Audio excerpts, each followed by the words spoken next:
Good day everyone, I am Professor Jindy Moranas and I'm about to tackle the special crime investigation about comprehensive exploration of special crime investigation scope, types, and ethical consideration. Special crime investigation generally refers to the handling of complex or high-profile crimes that require specialized expertise or resources. These investigations often involve crimes such as organized crime. They typically require coordination between various agencies, advanced technology, and highly skilled personnel to effectively address the unique challenges posed by these types of crimes, including murder, homicide, rape, abortion, robbery, arson, kidnapping, blackmail, carnapping, and criminal negligence. And that's all. Thank you. Good day, sir. So, I am Jaika Evapor from the Scream 3E. My topic is all about cybercrime.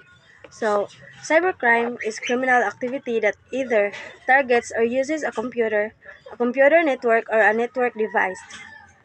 Most cybercrime is committed by cybercriminals or hackers who want to make money. However, occasionally cybercrimes aims to damage computers or networks for reason other than profit. So there are most common cybercrime. So first is phishing. Phishing is a type of online scam that targets consumers by sending them an email that appears to be from a well-known source, an internet service provider, a bank, or a mortgage company. For example, kay kanang palitan na kay kanang na kay wala di bitaw nimo siya kaila tas ning send siya link sa imuha tas wa ka kabalo kung para hato tapos gituplok nimo, so dito na magsugod ang pagpanghack. Next is the internet fraud. Internet fraud is a type of cybercrime fraud or deception which makes use of the internet and could involve hiding of information or providing incorrect information for the purpose of tricking victims out of money, property, and inheritance. So, ang example sa internet fraud kay kanang panitan, nahack na imong account. So, lahi nagagamit ato. So, katong gahak sa imong account, magpapanggap to nga ikaw to, tas chatan imong mga relatives nga kanang magpa-send og kwarta kay mao na tas kanang na disgrasya kunuhay magpa-send og kwarta kay lagi ipanggasto. So, motoy kanang pagpamaagi sa ilang pagpanghack. And next is identity theft. Identity theft happens when someone takes your name and personal information like your social security number and uses it without your permission to do things like open new accounts, use your existing accounts, or obtain medical services. So, ang example ani kay kanang gigamit niya ang imong silbi pagkatao bitaw, kanang gigamit niya ang imong ngalan, basta kay imong personal information nga makapang-hack, makapang kanang gamit sa imong kwarta panlitan, dako kag kwarta sa imong bangko. So, kanang gamiton to niya nga maka-benefit bitaw siya atong kwarta nimo. So, gamiton gyud niya ang imong kuan kay sudpod ako og kwarta sa bangko. So, mo na pag pasabot sa akong kuan identity theft.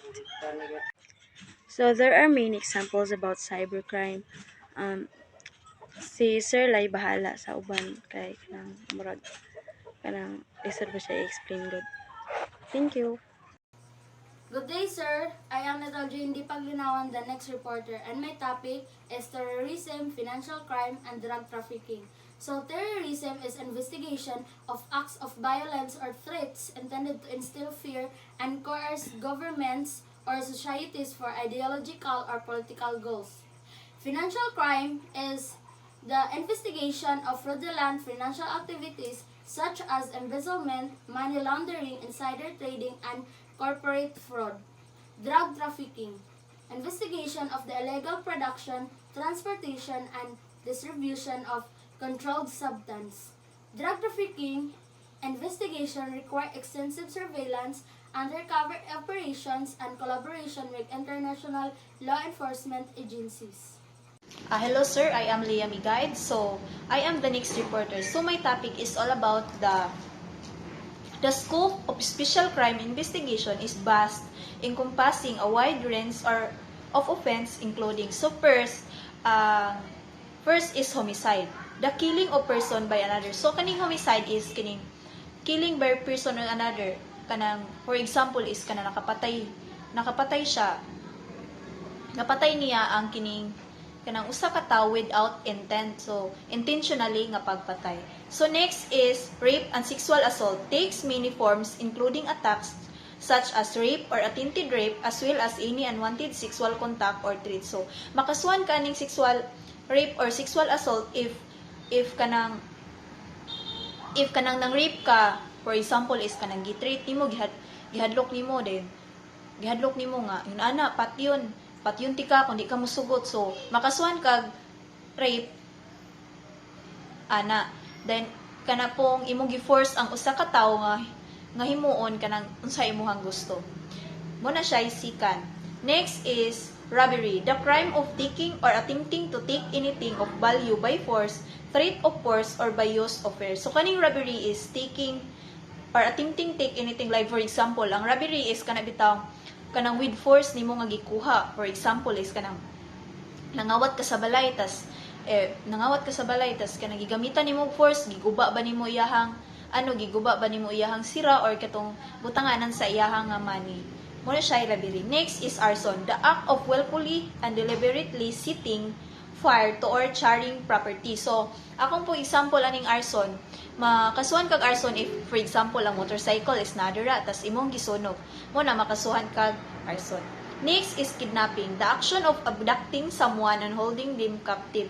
So, when we say kidnapping manggod is kanang gikidnap nimo, gikuha nimo siya nga wala sa iyahang nga dili niya gusto, nadiri kabutang o abducting someone and holding them with captive. Like, for example, nang gindap ka kanang, for example is kanang gikuha nimo isa ka bata din imong kuan tawagan niyang mama nga una makuha niyo ni nga kani siya if muhatag og dako nga kwarta. So, makasuhan ka na og kidnapping.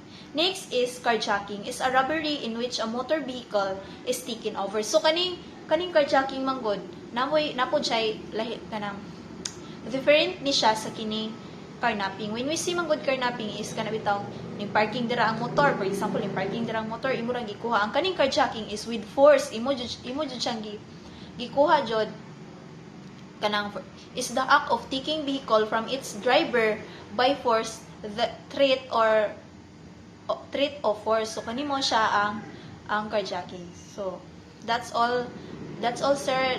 Good day. I am Priscilline Roseliosa and I will be discussing about the scope of special crime investigation is vast, encompassing a wide range of offenses including bomb threats and explosion. Bomb threats and explosion is generally defined as a threat to detonate an explosive or incendiary device to cause property damage, death, or injuries. For example is eskwelahan tas naay gibutang bomba diha tas naay nag-text nimo dito sa imong email or kanang message na imo sa messenger nga na diha nakabutang ang bomba. Tas pag buto ato nakakuha na dayon og kanang pressure ng mga tao. Next is illegal recruitment and trafficking. This involves the exploitation of individual for labor or sexual purposes, requiring investigator to identify victims and dismantle criminal network. Ang example kanang kuan sa gara nila kay kanang abroad na kuan kay kanang parehan ng mga babae ingnon nila nga lindot ilang trabaho tas nagabot dito kay sex worker dahil sila ng mga kuan mga alipin kanang pangbugbugod sa mga amo ug maura. Next is terrorist activities. Terrorist activities act of violence intended to intimidate or source a government of civilian population requiring extensive intelligence gathering and international cooperation. Example of terrorist activities is pagkidnap o hostage taking. Ang hostage taking sa Bislan. Pagkidnap o hostage taking sa Bislan, Russia noong 2004 kung saan mahigit 1,000 katao ang ginawang bihag at humantong sa pagkamatay ng mahigit 330 katao, karamihan ay mga bata. Next is organized crime. Organized crime is a continuing criminal enterprise that rationally work to profit from illicit activities that are often in great public demand. Halimbawa, ang human trafficking, ang mga sindikatong magpapadala ng mga kababaihan at bata sa ibang bansa para gawing mga alipin, manggagawa o prostitution kapalit ng malaking kita. Next is cybercrime. Cybercrime is criminal activity that either target or uses a computer network, or a network device. In conclusion, special crime investigation focuses on complex and serious offenses using specialized skills, advanced technology, and interagency collaboration to address threats like organized crime, cybercrime, terrorism, and corruption. These investigations are essential for ensuring justice, public safety, and security at both national and international levels.